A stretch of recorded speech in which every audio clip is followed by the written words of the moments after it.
ان کے ہاں کتابیں نہیں لکھی جاتی تھی، وہ زبانی زبانی بولا کرتے تھے. ہمارے یہاں تو کتابیں لکھی گئی. بلکہ حقیقت یہ ہے، جب ہم آگے گفتگو کریں گے تو آپ کو یہ معلوم پڑے گا کہ جن کتابوں کو یہ علم و رجال کی کتابیں بنا کے آج پیش کیا جا رہا ہے، در حقیقت یہ علم رجال کی کتابیں ہی نہیں ہیں سرے سے.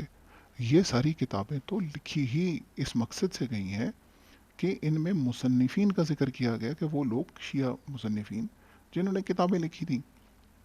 تو کیا ائمہ علیہ السلام نے نہیں بتایا کہ آخر کار ہم احادیث کو کیسے جج کریں، کس طرح سے اس کا اندازہ لگائیں؟ میں آپ کو اس موقع پر ایک بڑی ایک دلچسپ روایت آپ کی خدمت میں پیش کرنا چاہوں گا. وہ روایت ہمارے پاس یہ عیون اخبار الرضا ہے شیخ صدوق کی.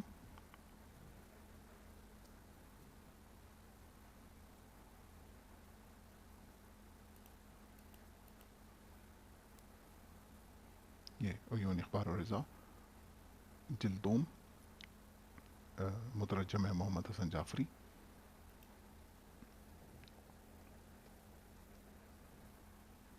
اس میں اگر آپ دیکھیں گے تو یہ ایک روایت آتی ہے اس سند کے ساتھ، ٹھیک ہے. اور اس میں اس سند کے اندر ایک بڑا اہم بندہ آتا ہے، یہ والا، کہ اسحاق ابن راہویہ سے روایت کی. انہوں نے کہا کہ جب امام علی رضا نیشا پور تشریف لائے اور چند دن وہاں رہنے کے بعد مامون کے پاس جانے کے لیے تیار ہوئے تو محدثین کی ایک جماعت ان کی خدمت میں حاضر ہوئی. آپ سے عرض کیا کہ فرزند رسول، آپ ہم سے کوئی حدیث بیان کیے بغیر یہاں سے جا رہے ہیں، کاش کہ آپ ہم سے کوئی حدیث بیان کرتے جس سے ہم مستفید ہوتے. اور پھر امام نے یہ ایک حدیث بیان کی کہ جس میں انہوں نے اپنے ایک ایک کر کے اپنے سارے ائمہ کا نام لیا. سب سے پہلے اپنے والد کا نام لیا، امام موسیٰ کاظم کا. پھر اس کے بعد انہوں نے امام جعفر صادق کا نام لیا. پھر انہوں نے امام محمد باقر کا نام لیا. پھر امام زین العابدین کا. پھر امام حسین کا. پھر مولا مشکل کشا کا. پھر رسول خدا کا. اور پھر انہوں نے کہا کہ میں نے اللہ سے سنا کہ اللہ نے فرمایا کہ لا الہ الا اللہ میرا قلعہ ہے، اور جو میرے قلعے میں داخل ہوا میرے عذاب سے محفوظ رہا. اور پھر جب وہ چلنے لگے تو انہوں نے کہا کہ لا الہ الا اللہ کی چند شرائط ہیں، اور میں بھی اس کی شرائط میں سے ایک شرط ہوں.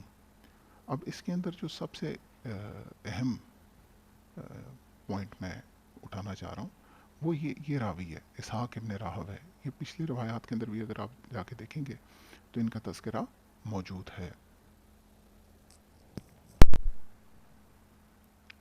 سوال یہ پیدا ہوتا ہے کہ یہ اسحاق ابن راہویہ ہے کون، ان کی کیا حیثیت ہے.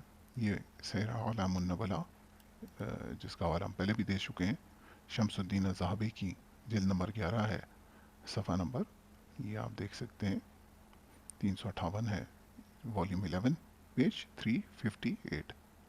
اس میں یہ فرماتے ہیں، ذہبی صاحب فرماتے ہیں کہ اسحاق ابن راہویہ، آگے انہوں نے یہ بخاری کا نشان ڈالا، مسلم کا، یعنی کہ یہ بخاری اور مسلم کے اندر تو ہیں ہی ہیں، ابی داؤد اور نسائی کے اندر بھی ہیں، ان کی روایات ہیں صحیح بخاری صحیح مسلم ان کتابوں میں. تو آگے فرماتے ہیں کہ یہ کون ہے، یہ الامام الکبیر ہیں، یہ شیخ المشرق ہیں، یہ سید الحفاظ ہیں. ٹھیک ہے، یہ ان کے بہت بڑے راوی ہیں، بہت ان کا مقام ہے. اب ہم اگلے صفحے پہ دیکھتے ہیں، یہ صفحہ نمبر 358 ہے، 358. اگلے پیج پہ ہم چاہتے ہیں، یہ ہے 359، 11359. ٹھیک ہے. اچھا، اب اس کے اندر یہ فرماتے ہیں کہ ان سے کن کن لوگوں نے روایات لی ہیں، اسحاق ابن راہویہ سے کن کن لوگوں نے حدیث نقل کی ہے یا ان سے براہ راست جن کی سماعت ہے. تو یہ فرماتے ہیں کہ ان میں احمد بن حنبل شامل تھا، اس میں یحییٰ ابن معین شامل تھا. اور یہ جو دونوں حضرات ہیں، یہ بنیادی طور پہ صرف ان کے احمد بن حنبل صرف ان کے محدث نہیں ہیں، بلکہ یہ ان کے جرح و تعدیل کے بھی بہت بڑے امام ہیں. اسی طرح یحییٰ ابن معین، ان کا بہت بڑا مقام ہے علم جرح و تعدیل میں. پھر آگے فرماتے ہیں کہ ان سے روایت لینے والوں میں اور کون کون شامل ہے، محمد ابن اسماعیل البخاری جو صحیح بخاری کے مؤلف ہیں، اسی طرح مسلم بن حجاج جو کہ صحیح مسلم کے لکھنے والے ہیں، یہ بخاری بذات خود صرف محدث نہیں تھے، یہ جرح و تعدیل کے بہت بڑے امام مانے جاتے ہیں۔ اور اگر آپ کبھی بھی دیکھیں گے، ان کی کتابیں دیکھیں، تو صحیح بخاری اور صحیح مسلم میں جو بنیادی فرق بیان کیا جاتا ہے، کئی فرق بیان کیے جاتے ہیں، اگر آپ کبھی پڑھیں سنیوں کا علم و رجال تو آپ کو پتہ لگے گا کہ وہ خود تسلیم کرتے ہیں کہ بخاری جو ہے نا وہ الفاظ میں لینینٹ تھے، اسناد میں بڑے سخت تھے، کہ سند میں یہ شرط رکھتے تھے کہ جی دونوں راویان کا آپس میں ایک دوسرے سے ملاقات ہونا لازم ہو، اور وہ مدلس راوی کے معنعن حدیث کو تسلیم نہیں کرتے تھے۔ مسلم بن حجاج جو تھے وہ الفاظ کے معاملے میں تو کافی، متن کے معاملے میں کافی کریٹیکل تھے، بہت خیال کرتے تھے، اگر کوئی سند بیان کرتے تھے تو بیان کرتے تھے کہ یہ میں جو الفاظ بیان کر رہا ہوں میں کس سند کے، کس راوی کے الفاظ بیان کر رہا ہوں، تاہم وہ مدلس راوی کے معنعن حدیث کو کے اوپر ان کو بہت زیادہ کوئی اعتراض نہیں ہوتا تھا۔ ہمارا مقصد یہاں پہ سنیوں کا علم و رجال ڈسکس کرنا نہیں ہے، مگر صرف ایک پوائنٹ میں اٹھانا چاہ رہا ہوں کہ اس زمانے میں یہاں تک سنیوں کا علم و رجال ڈیولپ ہو چکا تھا۔ اور یہ کون سا زمانہ ہے؟ یہ اسحاق ابن راہویہ کا زمانہ ہے۔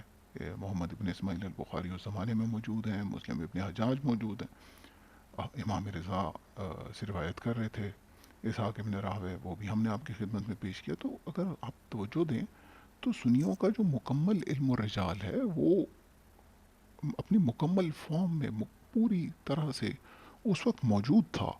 ایسا نہیں ہے کہ یہ علم اس زمانے میں تھا ہی نہیں، یہ تو ہمارے غیبت کبریٰ یا بعد از غیبت کبریٰ میں یہ سٹارٹ ہوا ہے، نہیں، یہ ہمارے ائمہ کے زمانے میں اہل سنت کے ہاں مکمل بن چکا تھا، مگر ہم کبھی یہ نہیں دیکھتے کہ ائمہ نے کہا ہو کہ یار تم مرسل حدیث کو مت بیان کرنا، یا تم مدلس راوی کو نہ دیکھنا، یا تم حدیث کی سند میں یہ دیکھنا یا حدیث کی سند میں وہ دیکھنا۔